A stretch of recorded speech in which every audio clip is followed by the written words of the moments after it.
yacura mwipabuto kukona shanga risaba muri ikota kandi ntabwo bazongera kwiga kumana kukwisi izakwamo no kumenya Uwiteka umva amazi inyanja yako Azarema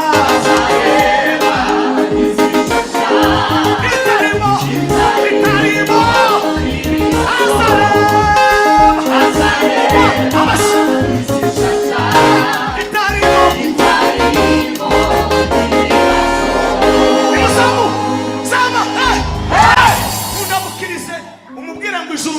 Greet from your neighbor. November,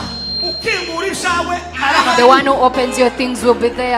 I'll be preaching about that.